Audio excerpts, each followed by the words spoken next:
অনেক অনেক রেসিপি থাকে যেইগুলো আমরা বানিয়ে ফেলি কিন্তু নামটা বলতে পারি না।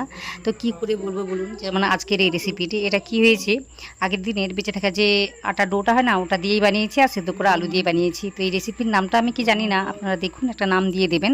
রেসিপিটি কিন্তু দেখতে দারুণ হয়েছে, খেতেও দারুণ হয়েছে, সবারই কিন্তু ভালো লেগেছে। আশা করি আপনাদেরও ভালো লাগবে। রেসিপিটি দেখুন, সবাই বানাতে পারবেন, সবারই কিন্তু ভালো লাগবে। যদি ভালো লাগে তাহলে আমার ভিডিওতে একটা লাইক দিয়ে চ্যানেলটিকে সাবস্ক্রাইব করে নেবেন। পাশে থাকা যে বেল আইকনটা থাকবে ওটাতে প্রেস করতে ভুলবেন না। আর কমেন্ট করে জানাবেন আজকের রেসিপিটি কেমন হয়েছে।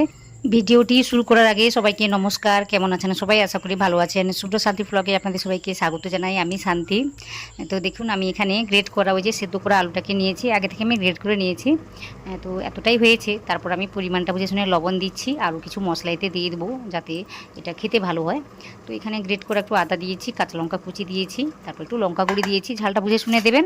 তো এখানে আমি হাফ চামচের মতো লঙ্কা গুঁড়িটা দিয়েছি, একটু জিরে গুঁড়ো দিয়েছি, ধনে গুঁড়ো দিয়েছি, তারপর একটু ওই যে দেবো এই কী বলবো, ধনে পাতা কুচি।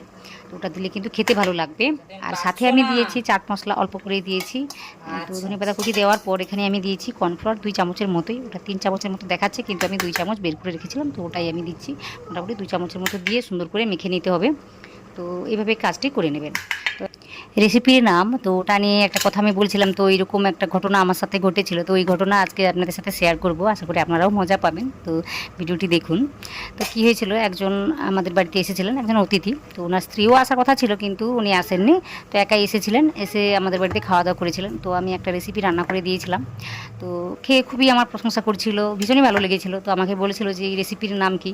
তো ওই মুহূর্তে আমি ভেবেই পাইনি যে রেসিপির নামটা কি, আমি নিজেও জানি না। তো বানিয়ে ফেলেছি, খেতে ভালো হয়েছে, সবারই ভালো লেগেছে, সবাই ভালো বলেছে, বেশ ভালো লাগছিল আমার।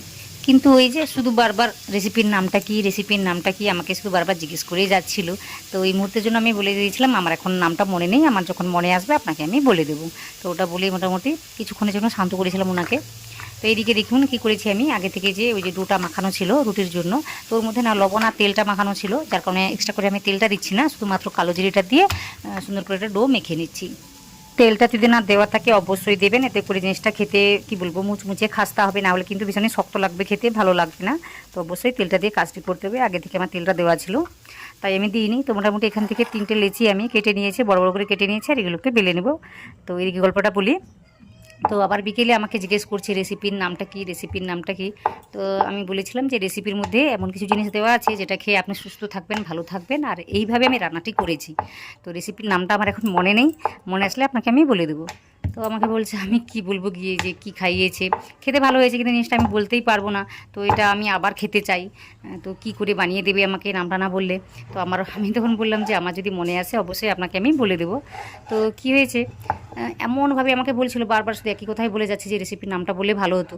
তো আমি বললাম একটা কাজ করবেন, আপনার স্ত্রীকে আনবেন আমাদের বাড়িতে, আমি বলে দেবো বা কীভাবে কী রান্না করেছি। তো উনি বুঝতে পারবেন আশা করি। তো আপনাকে রান্না করে খাইয়ে দেবে, বা আপনারা আসবেন একবার, আমি আবার না হয় রান্না করে আপনাদের আমি খাইয়ে দেবো। তো ততক্ষণে গিয়ে উনি শান্ত হয়েছিলেন, বা আমাকে আর জিজ্ঞেস করেইনি। তো যে দুবিধায় আমি পড়েছিলাম, তো আমি বুঝতেই পারিনি আমাকে এইভাবে জিজ্ঞেস করা হবে বা কি বলবো। আমি রেসিপির নামটাও জানি না, তো বারবার আমাকে একই রকম কথা বলেই যাচ্ছিলো। তো খুবই কিন্তু আমার অসুবিধা হচ্ছিলো। তো তাই ভাবলাম গল্পটা আপনাদের সাথে শেয়ার করি, আপনারা হয়তো রিলেট করতে পারবেন, তাই বললাম। তো আজকে এই রেসিপিটাও সেই রকম।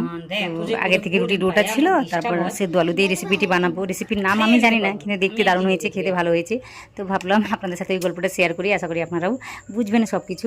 তো এখানে আমি কি করেছিলাম, ডোটাকে 3টে ভাগে ভাগ করে নিয়েছিলাম, সুন্দর করে বেলে নিয়েছিলাম, একদম পাতলা করে বেলে নিয়েছি, বেলে নিয়ে সুন্দর করে কেটে নিয়েছি। কেটে নেওয়ার পর ওই যে আলুর পুরটাকে আমি বানিয়ে রেখেছিলাম না, তো ওটাকে দিয়ে তারপরে যে কি করেছি দেখুন, আমি অল্প করে জল 2 কোণে লাগিয়ে দিয়েছি। আমি 4 কোণে কিন্তু লাগাইনি, 2 কোণে লাগিয়েছি, তারপর কোণে এইভাবে আটকে দিয়েছি আমি। তো এইভাবে কাজটি করলে কিন্তু সহজে আটকে যায়। 4 কোণে কিন্তু জলটা লাগাতে হবে না, 2 কোণে লাগিয়ে দিলেই কিন্তু সুন্দরভাবে কাজটি হয়ে যায় বা আটকে যায়। তো এইভাবে মোটামুটি সুন্দর করে কাজটি করে নিতে হবে। আর যেহেতু আলুর মধ্যে কর্নফ্লাওয়ারটা রয়েছে, ওটা কিন্তু বেরিয়ে যাবে না, সুন্দর করে ভাজাটা হয়ে যাবে, একই জায়গায় থেকে যাবে। তো এতে ভয় পাওয়ার কিছুই নেই যে এটা বেরিয়ে পড়বে বা কিছু হবে। তো মোটামুটি দেখতে পাবেন কিভাবে কি হয়। তো এইভাবে মোটামুটি আবার দেখুন আমি 2 কোণে কিন্তু জলটাকে লাগাচ্ছি, 4 কোণে লাগাচ্ছি না। তো 2 কোণে লাগিয়ে এভাবে আটকে দিচ্ছি। এইভাবে করলে না সহজেই আটকে যায় আর খুলে যায় না। আর দেখতে দেখুন কতটা সুন্দর হয়েছে। ঠিক এইভাবে কিন্তু মেখে রাখা ওই যে আটার ডোটা দিয়ে কিন্তু সুন্দর করে এই রেসিপিটি বানিয়ে নেওয়া যায়। তো ওই যে বললাম, যদি আগে থেকে ডোয়ের মধ্যে তেলটা না থাকে তাহলে তেলটাকে দিয়ে সুন্দর করে মেখে নেবেন, এতে করে সুন্দর করে জিনিসটা ভাজা হয়ে যাবে, খাস্তাভাবে তৈরি হবে, খেতে ভালো লাগবে। তো সবকটাই আমি তৈরি করে নিয়েছি। তৈরি করে নেওয়ার পর দেখাচ্ছি কী করেছি। ওইদিকে একটা কড়াইতে তেলটাকে বসিয়ে দিয়ে গরম করে নিয়েছি। তেলটাকে কিন্তু বেশি গরম করা যাবে না, হালকাভাবে গরম করে নিতে হবে। গরম করে নেওয়ার পর একটা এইভাবে ছেড়ে দিতে হবে। তো গ্যাসের ফ্লেম কিন্তু এই সময় লো মিডিয়ামের মাঝামাঝি রাখতে হবে। রেখে সুন্দর করে এগুলোকে দিয়ে দিতে হবে আর হালকা আঁচে ভেজে নিতে হবে। একটু সময় লাগবে, 4 থেকে 5 মিনিটের মতো সময়টা কিন্তু লেগে যাবে এগুলোকে ভাজতে। তো একটু সময় নিয়েই ভেজে নিতে হবে। তো অনেক সময় দেখা যায় এই রেসিপিগুলো বানিয়ে ফেলি, নামটা জানা থাকে না, তখন আমরা কি করি, ওই যে ব্রেকফাস্ট রেসিপি বা নাস্তা বা ইভিনিং স্ন্যাক্স এইগুলো আমরা বলে বা লিখে কাজটা করে দিই। তো এইভাবে কাজটা করে নিয়ে কিন্তু আমরা প্রপারভাবে জানি না যে এই রেসিপির নামটা কী বলবো। তো এইগুলো কিন্তু হয়েই থাকে। তো আমার সঙ্গে এরকম একটা ঘটনা ঘটেছিল, আপনাদের সাথে শেয়ার করেছি। তো গল্পটি কেমন লেগেছে সেটা কিন্তু কমেন্টে জানাবেন। আর এইরকম গল্পগুলো জানতে চাইলে বা শুনতে চাইলে ওটাও কিন্তু কমেন্ট করে জানাবেন। তো অনেক গল্প থাকে আপনাদের সাথে শেয়ার করতে ইচ্ছে হয়, কিন্তু পারি না যে আপনারা কী ভাববেন বা কীভাবে নেবেন জিনিসটা। তো ওটা ভেবেই আর কিছু বলি না, শুধুমাত্র রেসিপিটি কীভাবে বানিয়েছি ওইগুলো বলে ভিডিওটি শেষ করে ফেলি। তো আজকে একটু অন্যরকম করে চেষ্টা করেছি ভিডিওটি বানানোর। তো আশা করি আপনাদের ভালো লাগবে। তো অবশ্যই জানাবেন সব কিছু। তো এখানে কি করেছি, তেলটাকে দিয়ে ভালোভাবে গরম করে নিয়েছিলাম। তারপরে এগুলোকে দিয়ে দেখুন আমি একটু সময় নিয়ে কাজটি করেছি যাতে এটা সুন্দর করে ভাজাটা হয়ে যায়। তো এখানে একটু ডার্ক করে আমি ভেজে ফেলেছি। এত ডার্ক করে ভাজার কিছুই দরকার নেই, কারণ আজকে আমি আটা দিয়ে বানিয়েছি, যার কারণে কালারটা এইভাবে এসেছে। আপনারা চাইলে কিন্তু শুধুমাত্র ময়দা দিয়েও বানাতে পারেন, তখন কিন্তু এইভাবে কালারটা আসবে না, কালারটা খুব সুন্দরভাবে চলে আসবে। তো একটু অল্প করে ভাজলেও হতো, তো এখানে একটু আমি কড়া করে ভেজেছি। তো ভেজে নেওয়ার কারণে কিন্তু এটা ভীষণই খাস্তা হয়, মুচমুচে হয়, খেতে ভালো লাগে। এটা সস দিয়েও খেতে পারেন, না হলে এমনিতেও খেতে পারেন। যেহেতু আলুর পুর ভিতরে আছে, কোনো কিছুই কিন্তু লাগবে না, শুধুমাত্র ওই যে তেঁতুলের যে চাটনি হয় ওটা দিয়েও কিন্তু ভালো লাগবে। তো যেটা দিয়ে ভালো মনে করবেন সেটা দিয়ে খেয়ে নেবেন। তো আশা করি আজকের রেসিপিটি আপনাদের ভালো লেগেছে।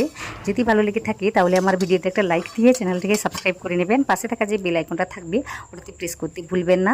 আর কমেন্ট করে জানাবেন আজকের রেসিপিটি কেমন হয়েছে বা আজকের ভিডিওটি কেমন হয়েছে। তো আশা করি আজকের ভিডিওটি বা রেসিপিটি আপনারা সম্পূর্ণ দেখেছেন, ওই প্রথম থেকে শেষ পর্যন্ত আপনারা যারা দেখেছেন আপনাদের সবাইকে অনেক অনেক অনেক ধন্যবাদ জানাই।